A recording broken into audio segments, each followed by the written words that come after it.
Kıbrıs, Türkiye ve dünyadan. Siyaset ve ekonomiden. Ve tabii ki sokaktan. Kısacası sizden. Doğru, tarafsız ve güncel haberler. Gazete manşetleri ve objektif yorumlarla.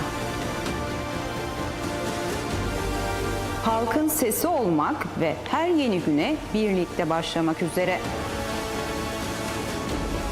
Hafta içi her sabah TV 2020 ekranlarında birlikteyiz.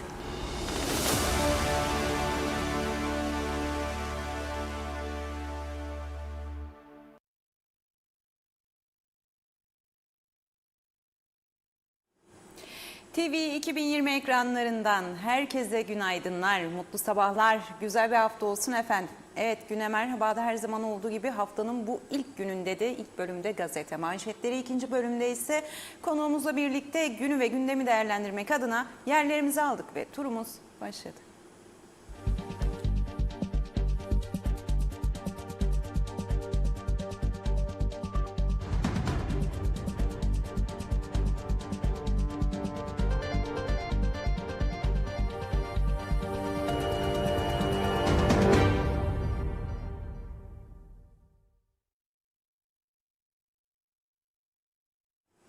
Evet efendim, tarihlerimiz bugün 3 Ağustos Pazartesi'nin gösteriyor. İlk gazete Diyalog'la başlıyoruz. Güne Diyalog bugün manşetinde bölgedeki gelişmeler mercek altında başlığını kullanıyor. Detaylarına bakıyoruz hep birlikte.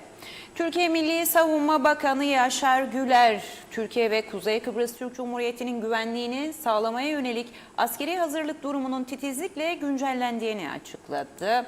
İlgili tarafları uyardı denildi ilk spotta. Türkiye Milli Savunma Bakanı Yaşar Güler, Kıbrıs'taki gelişmelerin yakından takip edildiğini belirterek Türkiye ile Kuzey Kıbrıs Türk Cumhuriyeti'nin güvenliğinin sağlanmasına yönelik askeri hazırlık durumunun titizlikle güncellendiğini açıkladı. Güler, İsrail'in Güney Kıbrıs'taki faaliyetleri dahil olmak üzere adadaki ve Doğu Akdeniz'deki tüm gelişmeleri yakından analiz ettiklerini de belirtti. Tüm tedbirler alınıyor deniliyor ikinci spotta da olası tehditlere karşı gerekli askeri ve siyasi tedbirlerin alınmaya devam edildiğini vurgulayan Güler, bu kapsamda adadaki hassas dengelerin korunmasına özen göstererek Türkiye ve Kuzey Kıbrıs Türk Cumhuriyeti'nin güvenliğini ilgilendiren konularda gerekli tüm tedbirlerin zamanında ve eksiksiz bir şekilde alındığını dile getirdi. Evet efendim, tabii İsrail'in Güney Kıbrıs'taki faaliyetleri dahil olmak üzere adadaki ve Doğu Akdeniz'de yaşanan gelişmeler kapsamında Kıbrıs Adası'nın güvenliği anlamında Türkiye garantör ülke olan Türkiye'nin askeri ve diğer tüm güvenlik tedbirlerinin içerisinde olduğu faaliyetlerini eksiksiz bir şekilde yerine getirdiği gibi aynı zamanda da güncellediğini açıklıyor Türkiye Milli Savunma Bakanı Yaşar Güler. Orta Doğu hareketli, Orta Doğu'da savaş vardı. Yakın coğrafyamız alev topu gibi ve tabii ki Kıbrıs Adası son yaşanan gelişmeler kapsamında stratejik jeopolitik konumu dolayısıyla oldukça önemli bir pozisyonda ve son yapılan yine Kıbrıs meselesi, Kıbrıs konusu görüşmelerinde de bu yöne oldukça dikkat çekildi, hatırlayalım ve unutmayalım. Bu bakımdan oldukça önemli bir konumda Türkiye tarafından da Kıbrıs Adası ve bu da tabii ki doğal olarak bu kadar gözlerin çevrildiği bir ada, yakın coğrafyada yaşanan gelişmelere paralel olarak Türkiye tarafından da her yönüyle koruma altında olduğunun bir kez daha teyit edildiği ve bunun kamuoyuna deklare edildiği açıklamasıyla gündemde bugün Diyalog'un ön sayfasında. Evet efendim, manşet güvenlikti. Kıbrıs Adası'nın güvenliğiydi. Garantör ülke Türkiye'nin nasıl bir adım yol izlediği bu noktada böylelikle Yaşar Güler'in açıklamalarıyla netlik kazanmış oldu bir kez daha. Ve evet, TV 2020 yine çarşıda, pazardaydı. Yine vatandaşın da aynı zamanda tezgahların da tabii ki nabzını tuttu. Alanda satan da şikayetçi oldu. Başlığıyla aktarıldı. Yazın en gözde meyvelerinden olan üzümün kilosunun 200 liradan satışa sunulması dün Lefkoşa açık pazarda. Alanda satan da şikayetçi olmuş. Üzümlerle de poz vermiş vatandaş, gördüğünüz gibi görselde sizlerle buluştuğu gibi. Hemen sağ tarafında metanı korkuttu başlığıyla aktarılan bir yangın haberi. Makinist garajında çıkan yangın çevreye sıçradı. Hayvanlar telef oldu. 6 araçsa kullanılmaz hale geldi. Dün korku dolu anlar yaşandı. Metanda çıkan bu yangın nedeniyle üzücüydü. Neden? Çünkü telef olan hayvanlar da vardı. Kapalıydı. Onlar da kafeslerin içerisinde olduğu için hayvanlara ulaşılamadı. Üzücü bir yangındı. O yüzden sürekli uyarılar da yapılmaya devam ediyor. Hem itfaiye tarafından hem de ilgili birimler tarafından. Her yönüyle her şeye dikkat etmemiz gerekiyor. Geçtiğimiz günlerde mühendisler de elektronik cihazlarla ilgili uyarılarda bulundu topluma, halka ve birçok şeyi de sıraladı. Nelere dikkat etmemiz gerektiği noktasında her yerde var. Merak eden internetten girip bulup okuyabilir. Bunların hepsi gerçekten faciaların önüne geçebilmek adına önemli önlemler. Özellikle yaz sıcağının şu anda en yüksek seviyelerde kendisini iyiden hissettirdiği bu süreçte çok önemli değerli izleyenler bu önlemler. Ülke genelinde 2536 araç denetlendi. Trafik kurallarına uymayan 407 sürücüye ceza kesildi. 27 araçsa trafikten men edildi. Evet, polisin sokaklarda, yollardaki denetimi hız kesmeden sürüyor. 5 kişi ise tutuklandı diyor efendim bugün Diyalog'un ön sayfasında. Ama birazcık daha detaylı gidelim dilerseniz bu denetim haberimize. Sevgili Orçun sizler için şu anda hazırlıyor. Gidelim detaylarını dinleyelim. Neden dinleyelim aslında? Neden tekrardan ekranlarınıza getiriyorum detaylı bir şekilde? Trafik gerçekten canımızı çok yakıyor. 2 hafta özellikle üst üste yani şey olarak da bizi üzdü. Yaşanan münferit olayların mahkeme süreci de bizi çok üzdü. Biliyorsunuz ki 2 ölümlü kazada karar verildi. Karar duruşmasına gidiliyordu ve biri gerçekten oldukça olaylı oldu. Gündemde herkesin yüreğini dağlar bir pozisyondaydı ve hepimizi üzdü esasen. Bir diğeri yine kahreden bir ölüm olarak gündemimizde yer eder vaziyette. Hız limiti oldukça yüksek olan bir sürücü, bir kişi ağır yaralandı, bir kişi de 39 yaşında 2 çocuk babası, bir kişi de maalesef ki hayattan koptu. Aileler tepkili, aileler acılı, ailelerin yüreğine sular serpilmiyor. Sonraki süreçte yaşanan travmaların belki de her dava süresi, duruşma süresinde yeniden canlandığı bu olaylar, bu süreçler maalesef ki trafikte peşimizi bırakmıyor. Son zamanlarda da bizi çok üzdü. O yüzden dinleyelim, o yüzden anlamaya çalışalım, o yüzden trafikte olabildiğince yani evet biz dikkatli olmaya çalışalım ve üzmeyelim. Sevdiklerimizi de üzmeyelim, kendimiz de üzülmeyelim esasen. Haberimizdeyiz. Polis Genel Müdürlüğü'ne bağlı trafik ekipleri ülkede güvenli seyahat kapsamındaki denetimler için sahadaydı. Polis basın subaylığı ise dünkü denetimlere ilişkin bilançoyu kamuoyu ile paylaştı. Ülke genelinde gerçekleştirilen trafik denetimlerinde 2536 sürücü kontrol edildi. Trafik kurallarını ihlal eden 407 sürücü hakkında yasal işlem başlatılırken 27 araçta trafikten men edildi. 5 sürücü de tutuklandı. Rapor edilen trafik suçlarının 202'sini yasal hız sınırının üzerinde süratli araç kullanmak oluşturdu. Denetimlerde ayrıca 18 sürücü alkollü içki tesiri altında araç kullanmaktan, 3 sürücü ehliyetsiz ve sigorta kapsamaksızın araç kullanmaktan ceza kesildi.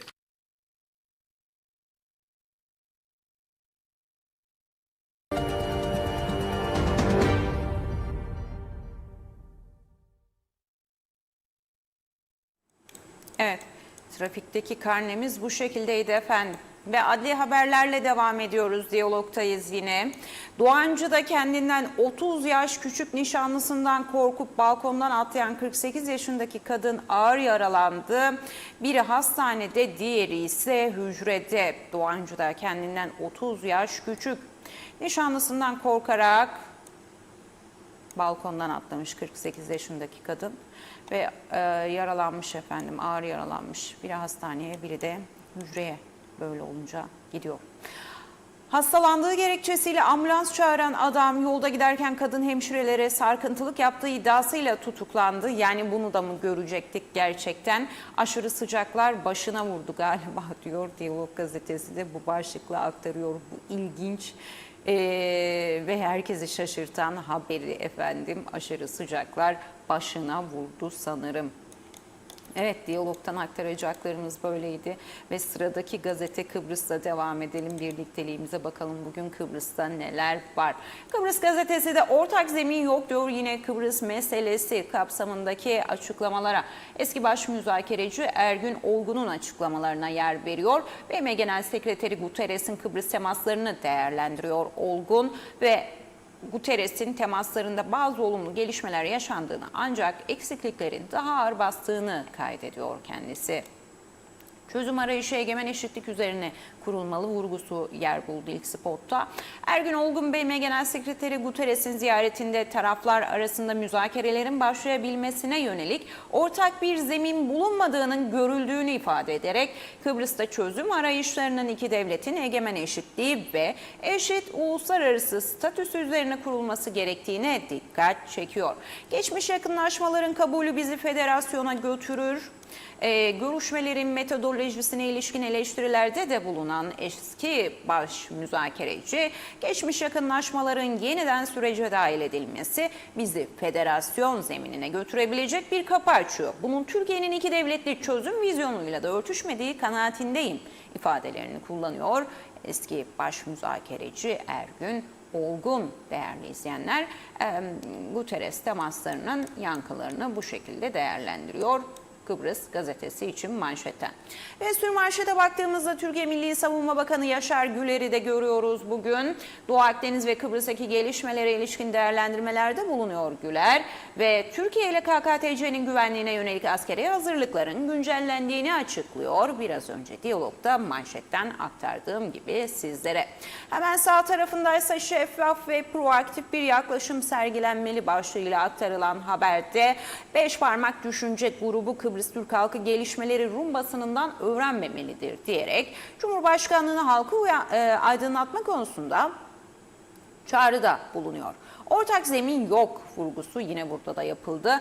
Beş parmak düşünce grubu adada iki ayrı halkın, iki ayrı demokrasinin ve iki ayrı devlet yapısının varlığının göz ardı edilemeyeceğini vurguluyor.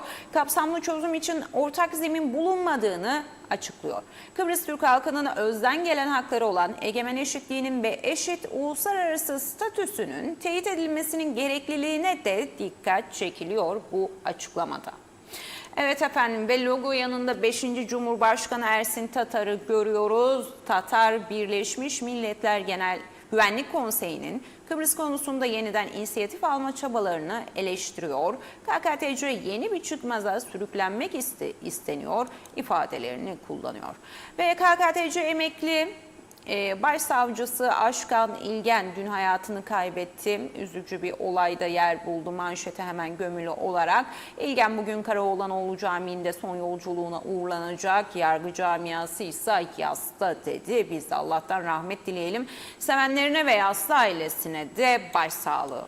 Ve efendim Ulusal Birlik Partisi Genel Sekreteri Ahmet Savaşan'ı görüyoruz. Hemen onun altında da ve KKTC'nin güçlü egemen geleceği için vizyon ve proje çalışmalarının ilk etabının başarıyla tamamlandığını duyuruyor. Geleceğe yön verecek politikalar ele alındı. Bu çalıştayda, vizyon çalıştayında ifadelerini kullanıyor. Evet, Metehan'daki yangın, o korkutan dünkü yangın hayvanlar telef oldu başlığıyla yer buldu.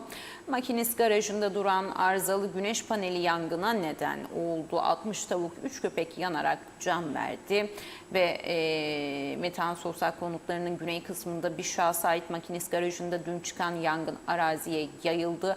Garajda tamirde bulunan 6 araçta yandı. Bir dönümlük alan içerisindeki kuru otlar ve civarındaki kümeslerde bulunan 60 tavuk, 3 köpek de telef oldu.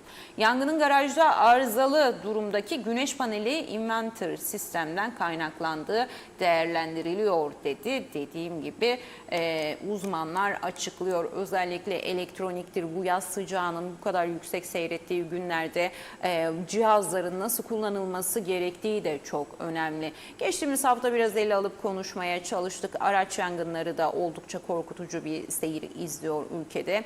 Tabii birçok nedeni var burada. Geçtiğimiz hafta Makine Mühendisleri Odası Başkanı Ayer Bey ile, sevgili Ayer Bey ile konuşmaya çalıştık. O da sıralayıp anlatmaya çalıştı araçlardaki yangınların muhtemel sebeplerinin neler olduğuna dair. Kişilerin, sürücülerin, aynı zamanda makinistlerin de çok önemli görevleri olduğunun altı çizildi. Geçtiğimiz haftaki programda lütfen dikkatli olalım, değişimler yapmayalım, kafamıza göre orijinal parçalarını söküp yerine başka parçalar takmayalım. Bunlar çok önemli konular. Basitmiş gibi gözüküyor ama öyle değil. O yüzden çok fazla sorumluluk düşüyor bu işle ilgilenenlere bu noktalarda. Evet efendim, Kıbrıs gazetesi de böyleydi. Avrupa'ya bakalım dilerseniz, Avrupa ile devam edelim birlikteliğimizde. Cinayetin karanlık sırları başlığıyla bugün okuyucusunun karşısına çıkıyor Avrupa gazetesi de. Detaylarına bakalım, neymiş bu cinayetin karanlık sırları başlıklı aktarılan manşet haberin altındaki konu. Polisin kapattığı cinayet dosyasını aralıyoruz. 13 yıl önce Akıncılar bölgesinde kayıplara karışan Mustafa Gazi hala bulunamadı. Bir cinayete kurban giden Gazi ile ilgili polis yeterli soruşturmayı yapmadı ve dosyayı kapattı. İşte biz elde ettiğimiz yeni bulgularla o dosyanın karanlık perdesini aralıyoruz dedi. 13 yıl önce 1 Nisan 2013 günü gece saat 22 sıralarında birisi Akıncılar köyünde Mustafa Gazi'yi telefonla aradı. Onu evin yakınındaki mandırada buluşmaya çağırdı. Evinden ayrılıp buluşmaya giden Gazi bir daha geri dönmedi. Aracı bulunan ancak kendisi bulunamayan Gazi'nin cinayet gecesi aracından 35 bin euro da çalındı. Kim çaldıysa cinayet ortağıdır diyor gazete. Olay peki nasıl olmuştu diye bir hatırlatma yapmış ilk spotunda. Kıbrıslı bir Rum Kratos otel yakınlarındaki bir arazisini otel sahiplerine satacaktı. Otel sahipleri bunun için Kıbrıslı Rum'a 100 bin euro kapora verdiler. Ancak güneyde özellikle kilisenin baskısı üzerine bu şahıs arazisini Kratos'a satmaktan vazgeçti. Bunun üzerine otel verdiği kaporayı geri istedi ancak Kıbrıslı Rum vermedi. Pazarlığın aracısı Mustafa Gazi'ydi. Gazi'nin güneydeki iş çevreleriyle sıkı ilişkileri vardı. Polis soruşturmayı derinleştirse bu cinayeti rahatlıkla çözebilirdi diyor Avrupa. Olayın en büyük şüphelilerinden biri hala yurt dışında kaçak olarak bulunuyor. Hakkında başka davalarda bulunan ve yurt dışına çıkışı da yasak olan şahsın bu yasağı delerek nasıl kaçtığı da bu noktada merak konusu dedi Avrupa gazetesi. Evet, Avrupa gazetesi cinayetin karanlık sırları başlığıyla 13 yıl önce bir telefonla evinden çıkan ve bir daha geri dönmeyen Mustafa Gazi konusunu ön sayfasına taşıyor. Evet efendim, ve yeni düzendeyiz. Yeni düzende bugün manşetinden boğuluyoruz başlığını kullanıyor. Boğuluyoruz diyor bugün manşetinde. Gazeteye konuşan Bioder Genel Sekreteri Hatice Benan Büçen, Türk'ten çöplük yangınları ve iklim krizi uyarısı geliyor. Boğuluyoruz artık diyor. Atık yönetimi konusundaki boşluk sonucu oluşan çöplük yangınları hepimizi boğar vaziyette. Yeşilin yerini alan betonlaşma şehirlerde hissedilen ısıyı doğal olarak yükseltiyor. Tüm bunlar çevre ve halk sağlığını şiddetli şekilde tehdit ediyor dedi. İklim krizi kapımızı kırıp evimize girmişken yıl değil kaybedecek bir günümüz bile yok aslında diyor ama diyor işte Bioder Başkanı sadece diyor. Duyuyor mu birileri acaba? Yani bu işin çok ciddi olduğunun ne kadar farkındayız? Ben gerçekten bu noktada çok tereddütlüyüm.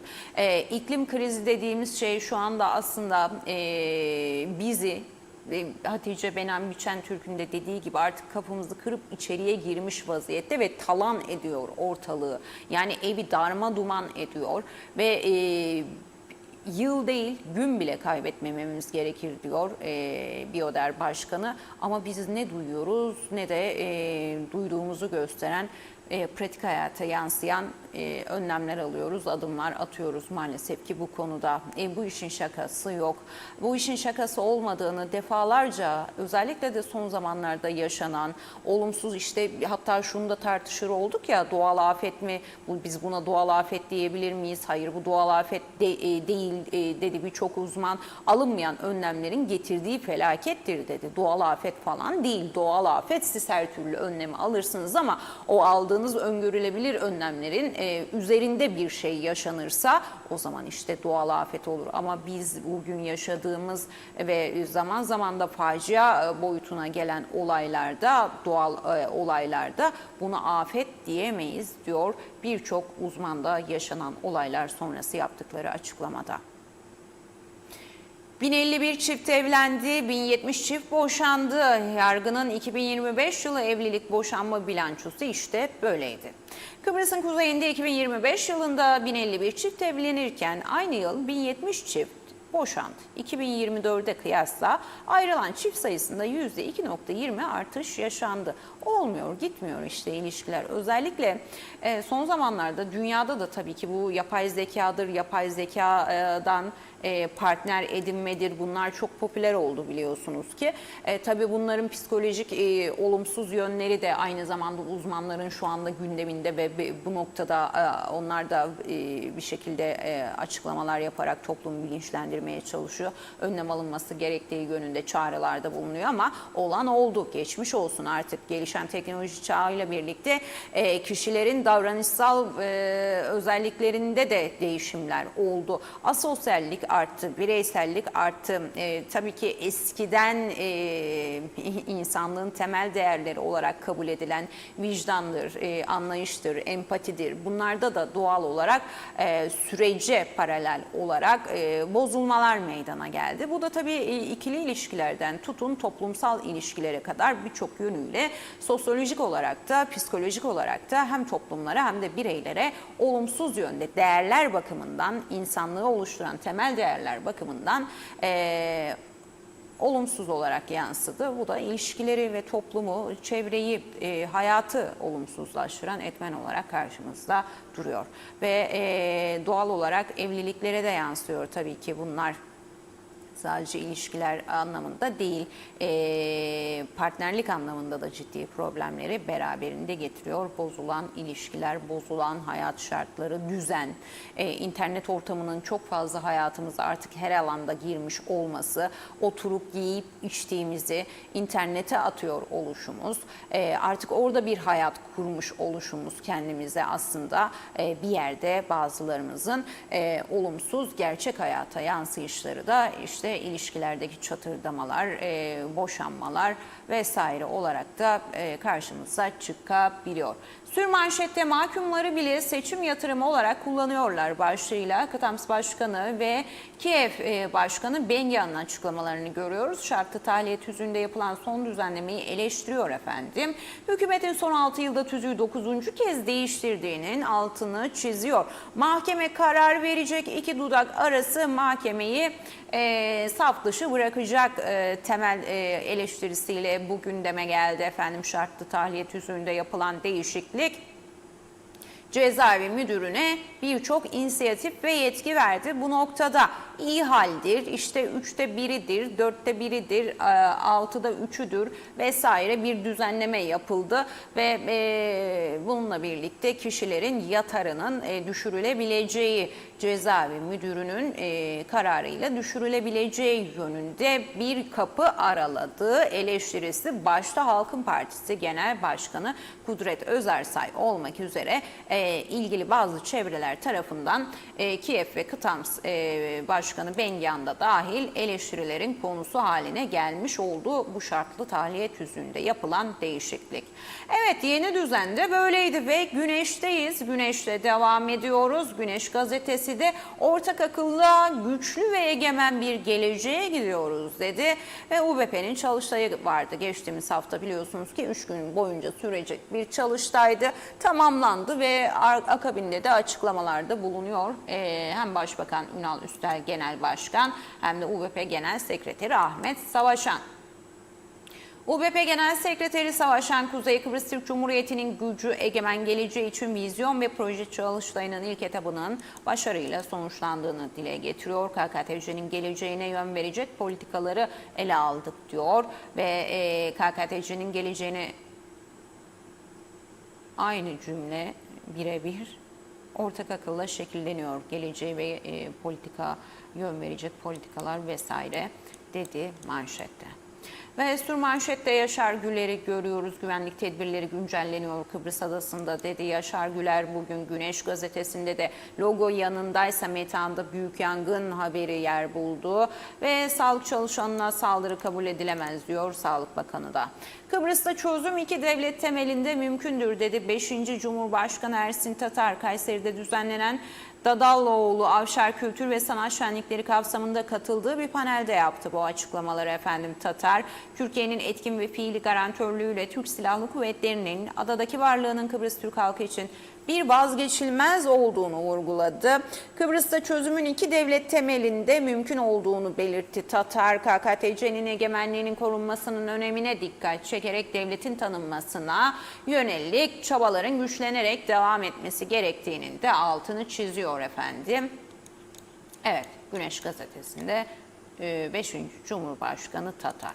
Ve halkın sesindeyiz. Halkın sesi yollarda can yakan bilanço diyor. 7 ayda 23 kişi trafik kazasında yaşamını yitirdi. Bu sayı nasıl bir sayıdır? Bu sayı nasıl bir sayıdır? 7 ayda 23 kişi. 7 ayda 23 kişiyi trafiğe kurban verdik. Yüksek değil mi? Sürücü hatası değil mi? Işıksızdı değil mi? İşte çukur vardı, hızı fazlaydı. Dilimizde tüy bitti. Bu konu tüm ilgili birimlerin bir araya gelerek çözmesi gereken bir konu. Sadece ilgili bakanlık adım atarak yasada değişiklik, ceza artırımı, salt olarak hareket ederek bunu çözemeyecek.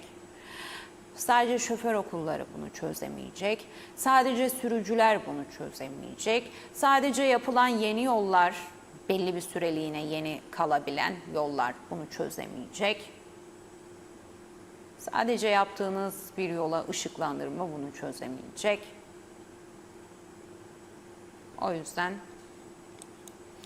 O yüzden bu konunun artık ciddiye alınması gerekiyor. Ülkede bir türlü önüne geçilemeyen ölümlü trafik kazaları, yıllardır artarak devam eden ve toplumsal vicdanı derinden sarsan en önemli sorunların başında geliyor. Yollarda yaşanan acı kayıplar bu durumu ülkenin en büyük kanayan yarısı haline getiriyor. Bu yılın ilk 7 ayında 19 ayrı ölümlü trafik kazasında 23 kişi yaşamını yitirdi. Yollarda denetimler ve cezai yaptırımlar artırılsa da sürücüler kuralları ihlal etmeye devam ediyor. Polis sadece önceki gün yaptığı denetimde 407 sürücüye ceza yazdı. 27 araç trafikten men edildi. 5 sürücü ise tutuklandı. Bu bile tabloyu bize net bir şekilde ortaya koyuyor dedi. Ve hemen manşetin altında Hristodoulidis dengesini kaybetti deniliyor. Rum yönetimi başkanı Hristodoulidis, Guterres'in Kıbrıs ziyareti sonrasında dengesini tamamen kaybetti denilmiş efendim ve köşe yazısı aktarılmış böylelikle. Sürmanşette 112 ekibine çirkin saldırıda bulundu bir şahıs dedi. Mauso'da alkollü bir kişi rahatsızlanan bir şahsı ambulansa hızlı yerleştirmedikleri gerekçesiyle ambulanstaki bir sağlık çalışanını darp etti. Bir başka kişi ise rahatsızlanarak ambulans hastaneye sevk edilmek istenirken iki kadın paramediye cinsel saldırıda bulundu diyor. Ve Metehan'daki yangın ve hukuk camiasının yasta oluşu Aşkan İlgen'in hayatını kaybedişi haberi de Halkın Sesi'nin sürmanşetinde yer bulan haberler oldu. Evet ve Vatan Gazetesi ile de Kuzey Kıbrıs Türk Cumhuriyeti gündemini noktalayalım dilerseniz efendim. Vatan Gazetesi de Cumhurbaşkanlığı daha şeffaf olmalı diyor. Beşparmak Düşünce grubunun Guterres'in Kıbrıs ziyaretini değerlendirişini ve aynı zamanda da Cumhurbaşkanlığından daha çok bilgi talep ettiklerini dile getirdikleri açıklamalarına yer veriyor. Açıklamada Genel Sekreter Guterres'in barışı zorla dayatmayız, barışı ancak Kıbrıslılar liderleri aracılığıyla inşa edebilirler açıklaması önemli olmakla beraber içerdiği tanımlamalar itibariyle de yanıltıcıdır diyor. Beşparmak Düşünce grubu Sayın Cumhurbaşkanı'nın kendisi her konuda Rum liderle polemiğe girmek istemeyebilir. Ancak bu da çoğu kez gelişmelerin kamuoyuna Rum tarafının istediği şekilde tek taraflı olarak yansımasına sebep olmaktadır. Bu noktada zamanlamanın çok önemli olduğu bilinmelidir. Halkımız Genel Sekreterin adayı ziyareti olsun, başka konular olsun gelişmeleri Rum basınından öğrenmemelidir uyarısında bulunuyor. Ve Metehan'daki yangını görüyoruz manşetin altında. Banner haberlerinde emekli başsavcısı Aşkan İlgen'in hayatını kaybedişi, hemen altında Ulaştırma Bakanı Erhan Arıklı'nın şartlı tahliyet yüzüğü eleştirilerine yanıtı yer buluyor. Cezaevi müdürüne yeni bir yetki verilmedi diyor Arıklı. Şartlı tahliyet yüzüğünde yapılan değişiklikle ilgili eleştirilere yanıtlıyor. Hükümetin cezaevi müdürüne hapis cezalarını bağışlama yetkisi vermediğini belirtiyor. Söz konusu yetkinin 2005 yılından beri mevcut olduğunu da dile getiriyor efendim. Ve Dünya Tabipler Birliği Başkanı Kitullu KKTC'de konferans verdi. Doktor yapay zekanın yerini alamaz. Yapay zeka da doktorun dedi. Ve açıklamaları ise detayları iç sayfalarda yer buldu. Ve Sağlık Bakanı Dinç Yürek'i görüyoruz. Sağlık çalışanlarımıza yönelik şiddet asla kabul edilemez diyor. 112 acil serviste bir darp, bir de cinsel saldırı olayı dün yaşandı ve bugün kamuoyunun gündemine de yansıyan konular oldu bunlar. Sağlıkta şiddete hepimiz karşıyız. Asla savunulacak bir tarafı olamaz sağlıkta şiddetin. Evet efendim, Kuzey Kıbrıs Türk Cumhuriyeti yazılı basınında yer bulan haber özetleri, gazete manşetlerini sizlere aktarmaya çalıştım. Böyleydi gündemimiz. Haftaya böyle başladık gördüğünüz gibi.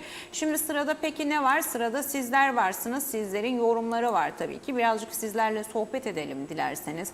Bakalım siz haftaya nasıl başladınız? Aktarılan haberleri nasıl değerlendiriyorsunuz? Sohbet edelim birazcık sizlerle. Ve Şifa Harun'la başlıyoruz. Günaydın Özlem Hanım dedi. Günlerden pazartesi olsa da biz yine de yeni günden umut isteyelim diyor. Huzur isteyelim, sağlık isteyelim, sevgi isteyelim. Gerçekleşeceği umutlarımızın gerçekleşeceği bir gün olsun. Yüzümüzden gülücük eksik olmasın. Günaydın dedi. Günaydın efendim. Sesimizin ulaştığı her yere bizleri yurt içinden yurt dışından izleyen herkese bir kez daha günaydınlar.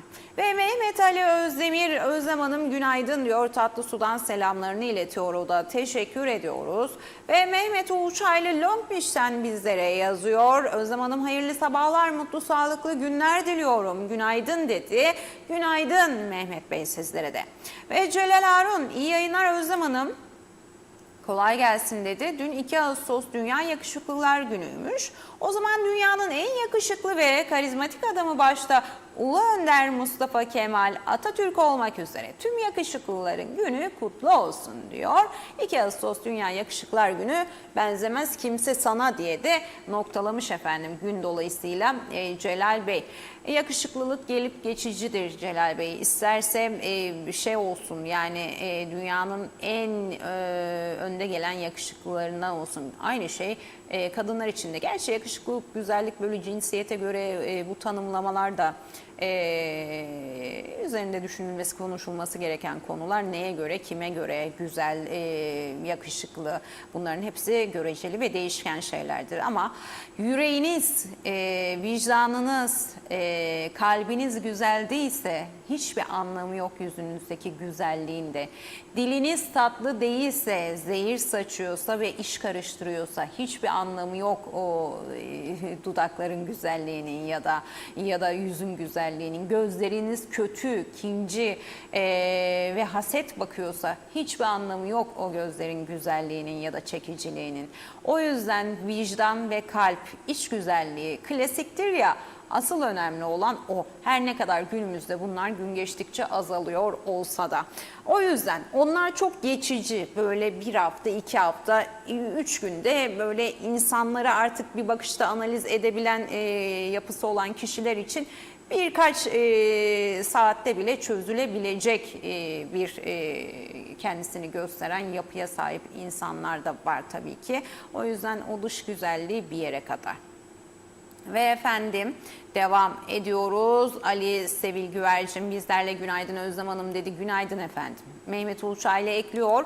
Rum eğreti dostlarına güvenip horozlanıyor ama bizim gerçek ve güçlü dost güvenilir anavatanımız Türkiye var.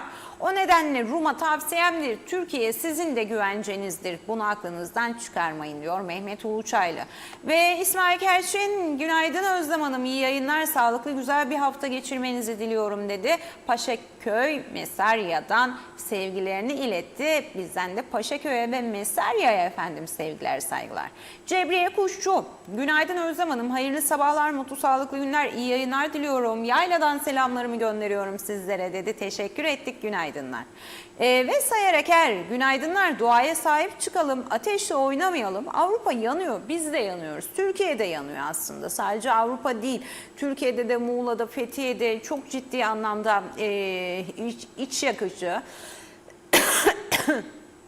özür dilerim, üzücü görüntülerin oluştuğu günler yaşanıyor yangınlar konusunda. Mehmet Uluçay ile efendim biz artık ayrı bir devletsek taşınmamız için çaba harcamamız gerek. Tanınmamız için özür dilerim. Birbirimize laf atmakla diyor kimse size aferin demez, biz de bir yere varamayız.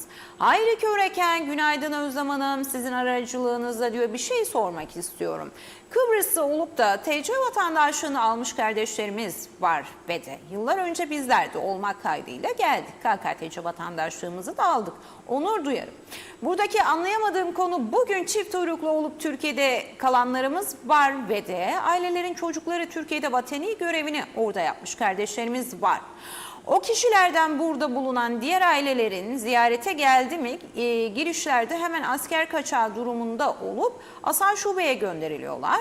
Burada da askerlik yapması gerekiyormuş. Peki KKTC vatandaşı olup da TC vatandaşlığı almış kardeşlerimiz TC'ye gidince oradaki askere mi alınıyorlar? Yok öyle bir şey. Neden diğer yönüyle var diye soruyor. Daha doğrusu gündeme getirmek istiyorum diyor Hayri Köreken. Özlem Hanım çok geç kalınmış bir uygulama. Polisin kaçak olanları yakalaması bugüne kadar neredeydi diyor Hayri Bey aynı zamanda diğer bir mesajında efendim. Ve Celal Harun teşekkür etmeyi diyor Celal Bey, teşekkür etmeyi unutmayın. Bir avuç kaldık farkında mısınız? Teşekkür etmeyi bilen, patavatsızlık yapmayan, yapılan iyiliklerin karşılığını vermeye çalışan, kalp kırmamak için dikkatli konuşan, güzel sözü esirgemeyen bir avuç kaldık insan diyor. Her gün özü doğru, sözü doğru, gerçek tarafsız, korkusuz haberlerden diyor haber veren Kıbrıs Türk'ünün Sesi TV 2020'ye teşekkür ederiz. Biz size teşekkür ederiz. Çok sağ olun. Çok teşekkür ediyoruz. Halil Kadriye Hüseyin, Özlem Hanım iyi sabahlar, iyi yayınlar, güzel yayınlar dilerim sizlere dedi. Teşekkür ettik efendim. Ve Tema Yavaş, Londra'dan. Günaydın Özlem Hanım dedik. Günaydın efendim. Mustafa Kombo, günaydın Özlem Hanım, hayırlı yayınlar. Üzümün fiyatı 200 TL'ymiş diyorlar diyor. Benim gibi evlerinin bir köşesine asma eksinler de diyor 200'e yemesinler, kolay gelsin diye de ekliyor efendim Mustafa Kombo. Teşekkür ediyorum değerli yorum ve katkılarınız için hepinize ayrı ayrı tek tek hem programa renk kattınız hem sohbet ettik hem sizler haftaya nasıl başladınız birazcık haberimiz olmuş oldu sizlerden de. Elinize emeğinize sağlık diyorum yorumlar için ve nereye gidiyorum? Tabii ki Türkiye'ye gidiyorum. Bir de Türkiye uzanalım. Bakalım orada neler yaşanıyor ve neler konuşuluyor.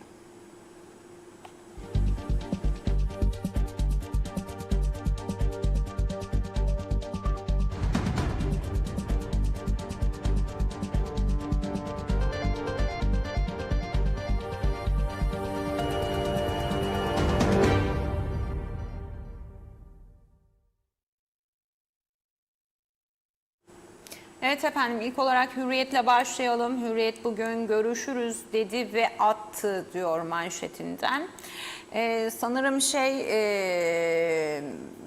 savcılığın detaylı araştırma tutanağı çıktı Türkiye'de ortaya. Şarkıcı Güllü ismiyle bilinen Güllü Tut'un kızı biliyorsunuz ki hapiste, ölümüne ilişkin şarkıcı Güllü'nün evinin penceresinden düşerek ölümüyle ilgili iddianame tamamlandı. İddianamede Güllü'nün kızı Tuğyan Ülkem Gülter'in annesini hadi görüşürüz diyerek cemden attığı kaydedildi. Kalçasından kavradı. İddianameye göre Tuğyan annesi Güllü'yü çok sevdiği Malkata şarkısıyla odaya getirdi. Bir süre birlikte dans ettikten sonra Gülter hadi görüşürüz diyerek annesini kalça altından kavrayıp ayaklarını yerden kesip pencereden attı. Cinayetin işleniş şekli odada bulunan Sultan Nur Ulu'nun ifadesinde yer aldı. Bağırma sesi yok. Kamera ve ses kayıtları ile ilgili İTÜ'nün hazırladığı raporda Güllü'nün yere düşmesinden önce 3 farklı çarpma ve darbe sesi duyulduğu belirtildi. İlk darbe sesinden sonra yaklaşık 7 saniye boyunca odada bulunan Tuğyan ve Sultan'dan herhangi bir bağırma veya kurtarma refleksi duyulmadığı ifade edildi. Ve ağırlaştırılmış müebbet isteniyor kızı Gülter için Güllü'nün. Tasarlayarak üst soya karşı, yani bir anne, kasten öldürme suçundan ağırlaştırılmış müebbet hapis cezası isteniyor efendim. İddianamede yer alan bulgularda Tuğyan'ın annesini camdan aşağı atmış olma durumunu netleştirir bir vaziyete getirmiş. Anladığımız kadarıyla öyle anlaşılıyor ve ağırlaştırılmış müebbet isteniliyor Tuğyan için. Efendim, acılardan hiç ders almıyorlar denildi. Hemen altındaki haberde orman yangınları her yaz yüreğimizi dağılıyor. Buna rağmen duyarsız kişiler ağaçların altında ateş yakmaya devam ediyor. Bizde de yasak. Lütfen dikkatli olalım. Ağaç altında mangal, ateş yakmanın yasak olduğu Antalya'da insanlar ağaçların altında piknik yapıp ateş yakıyor. Umursamazca mangal kömürünü bırakıyor, ağaç diplerini ateş alanı olarak kullanan duyarsız kişiler plastik atık, cam şişe, poşet gibi çöpleri çevreye bırakıyor. Yasak bölgede ateş yakmanın cezası ise 3.000 liracık. 3.000 lira, yani yakıyor mangalını, yapıyor.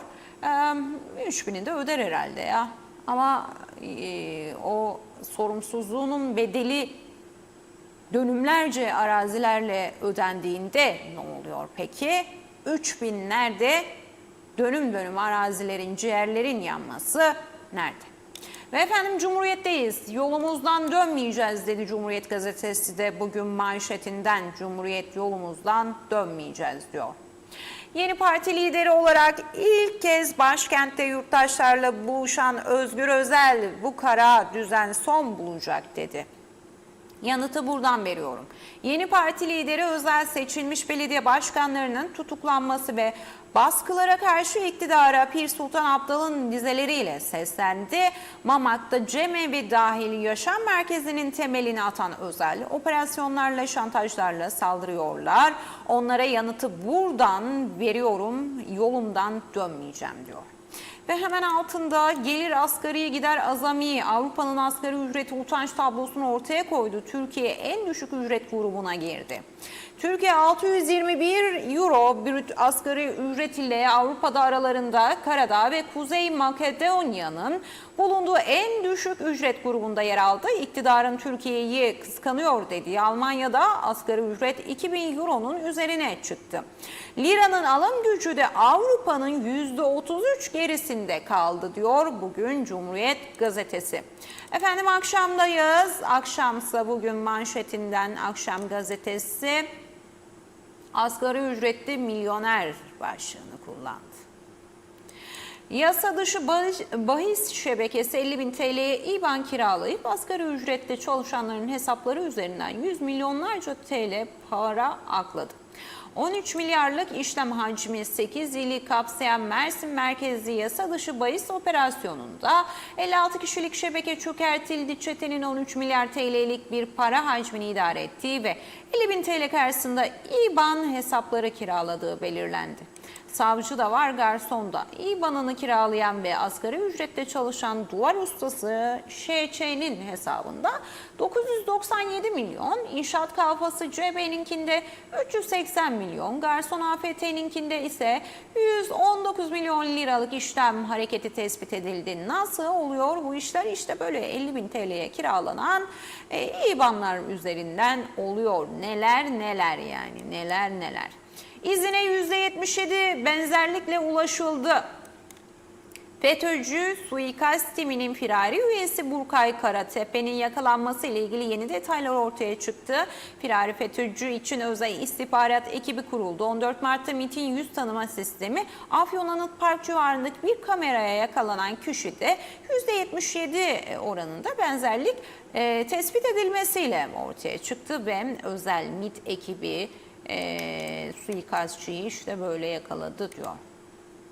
Sözcü efendim, Sözcü'deyiz ve Sözcü'yle devam ediyoruz birlikteliğimize. Sözcü gazetesinde ise bugün manşetten iktidar gözünü İBB yönetimine dikti başlığı yer buluyor, görüyoruz. Tutuklama ve transferler dengeyi bozdu, butlancılara gün doğdu. İstinaf İmamoğlu hakkındaki bir cezayı onarsa İBB meclisinde yeni başkan seçilecek. Şu anda denge 157'ye 138. 10 üye taraf değiştirirse İBB'yi AKP'li başkan yönetecek diyor. Hemen manşetin içine gömülü olaraksa 34 odalı otel ruhsatıyla 272 blokluk 735 daire yapıyorlar. Rant çeşmesi gürül gürül akıyor denildi detaylarında da yine. Arkas ailesinin Alaçatı'daki 180 dönümlük arazisi belediyelerin itirazına rağmen turistik tesise çevrildi. Otel olması gereken projede 34 odalı otele karşılık 735 daire ve 41 özel havuz planlandı. Arıkan firması ÇED tamamlanmadan konutları satışa çıkardı. Çeşme Çevre Derneği fiyatların 780 bin TL'den 5 milyon euroya uzandığını, şirketin 500 milyon euro gelir hedeflediğini dile getiriyor, açıklıyor. Asgari ücrette en dipteki 4. ülkeyiz denildi. Hemen sağ tarafındaysa CHP dostlarımıza kalırsa kol kolayız. Yargıtay butlanı bozarsa ittifakla kapıyı işte böyle aralarlar diyor Sözcü gazetesi. Evet efendim, Türkiye gündeminden de aktaracaklarımız böyleydi sizlere.